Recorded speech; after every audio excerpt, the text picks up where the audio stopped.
Vous connaissez les instituts français, donc celui du Togo est à l'image des autres instituts français qui existent dans le monde. Il a peut-être quelques particularités parce qu'il bénéficie d'une implantation qui est très confortable dans un parc et il est en développement marqué depuis quelques années. Puisque nous attendons la livraison d'un chantier là au mois de juin avec une nouvelle salle de cinéma numérique, un auditorium, un pôle études pour les candidats aux études en France, un Fab Lab, donc le laboratoire de fabrication numérique qui sera aussi disponible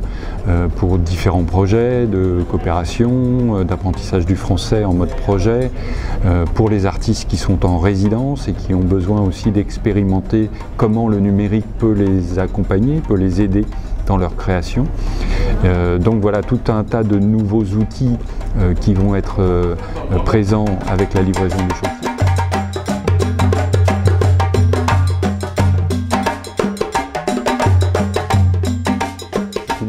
Qui ne concerne pas que cet institut, là aussi c'est une migration qui a concerné à des époques différentes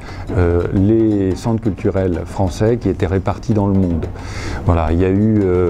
des initiatives qui se sont passées dans les années 90, dans les années 2000, dans les années 2010. Donc pour celui-ci du Togo c'était plus tardif puisqu'il a fermé en tant que CCF en 2012.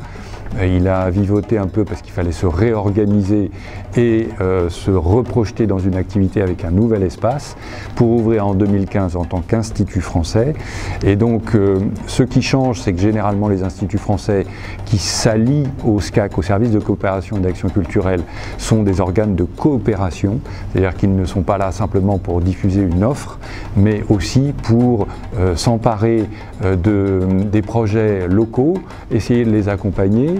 faire en sorte de les valoriser. Et donc c'est ce qui nous conduit par exemple à avoir une programmation en ce moment qui est très variée avec quelques projets qui viennent d'Europe, mais beaucoup de projets qui sont nés ou qui se construisent en Afrique, des projets qui sont hybrides, qui combinent les talents européens et africains, et des projets qui naissent ici au Togo et qu'on cherche à valoriser et à porter pour que les industries culturelles et créatives togolaises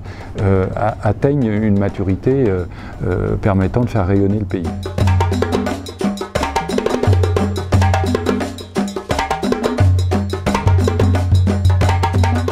Dans la programmation principalement, puisque Togo Créatif s'empare maintenant de la formation professionnelle, de l'aide à la création, mais nous continuons, nous, une programmation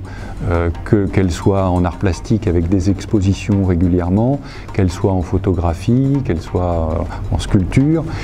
On continue à programmer des artistes musiciens